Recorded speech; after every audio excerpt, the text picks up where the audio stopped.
So, this is my 2007 Volkswagen Golf Estate. It's a great car, it's never let me down so far. No complaints aside from the fact the interior is quite boring and I've always wanted heated seats. It's already got the Mark 6 heated controls, so that's all good, all sorted. But yeah, it's getting on, just ticked over to 170,000 miles, so I think it's probably earned it by now. So, firstly, a bit of backstory to make it all make a bit more sense. This heated control is from a Mark 6 Golf, but it does have the heated switches. Ignore that, there's a really good video already on YouTube on how to fit these to Mark 5. You just got to change this fascia, wire a couple of things in and then put a motor in. But ignore this, just imagine you have the correct one for your car, which is this one now, put it on the screen. And that one can do heated seats, and then everything else is the same. I don't want to confuse anyone with this.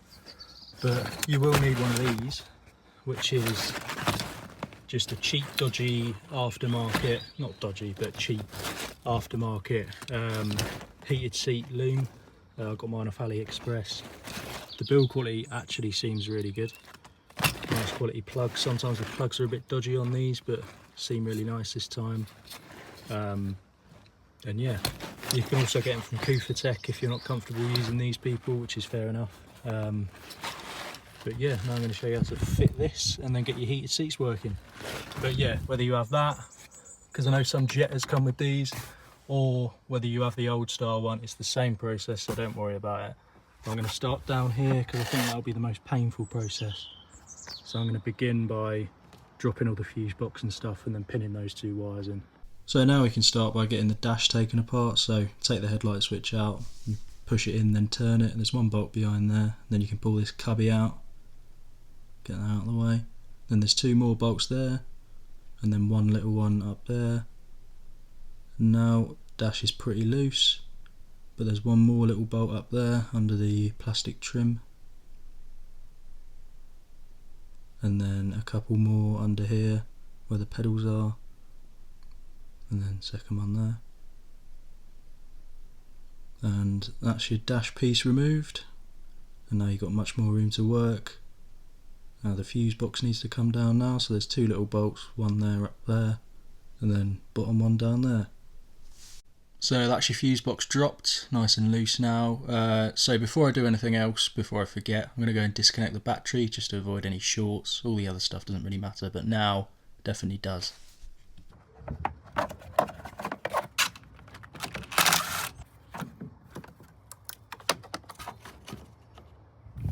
So I've just slipped the back off of the fuse box there, that's what it looks like now. I've got to figure out where I want to put one power wire, which will be protected by a 30 amp fuse a bit later. So I'll figure out where I want to put that, and then I'll meet you back here in one sec. So a quick rundown on the loom. You've got one power wire there, and then you've got two small wires which are for left and right control of the seats, and then you've got two earths, one there and then one there. So they're all your connections you've got to make, and I'll show you where you've got to put this power wire. So here's your fuse box. You've got this purple clip you've got to slide to the left to unlock all the pins. There's your little lock piece there. So now you need to pick which fuse you want to use, or which area you want to pin your new wire into. So I ended up choosing 31. So you've got to make sure it's one of those ones in the middle row where it already has the second half of the fuse, because it saves you running a tap wire. So now it's as easy as just clipping your new pin into wherever you choose. Obviously I chose 31, but you can choose wherever you want to. So once you've unlocked that purple piece, you'll be able to just slide your pin straight in. You'll hear the nice satisfying click, and there you go. Now you've got two halves for the fuse. So yeah, bridge that, and then the whole circuit will have power as you need it to. So now it's time to start taking apart the lower part of the dash. You've got to pop off the bonnet release, and there's one little flathead screwdriver sort of plastic bolt there you've got to take out. Then there's a little plastic rivet type clip you've got to pop out as well. And then you can remove the sort of plastic piece to the right of the accelerator pedal. I also dropped the other piece down, not sure if you'd need to, but it just made it easier for me. And now you should be able to see your little grounding point, so that's down there. Next you've got to get your driver's seat out, so slide it back, and then there's two bolts in the front. There's the third bolt there and fourth one there. So to get them out, it's just a little M10 multi-spline bit. Impact definitely makes the job so much easier, a lot quicker, but obviously you don't need one, you can do it all by hand. So yeah, once you've got all those bolts removed, the front two and the back two, you can sit the seat back and that'll give you much better access to the underneath. You can then disconnect your cables, and just there you can see where we're going to store the new plug, so it'll all fit in like factory. So yeah, there's your plug, and it will just clip onto that little notch there with that tab on the back of the plug, so it'll all sit like factory.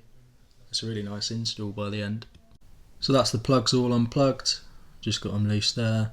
Fairly straightforward to remove. So for the yellow one, there's that little black tab that you push down like that, and then the other one, just push that little piece across and then you can pull it out. So that's your plug all installed, nice and sturdy. Yeah, little perches, nice and secure. And then I've got the loom tied in where the factory one is, so I cable tied it in just so it stays out of the way, and that's where it connects to the fuse box.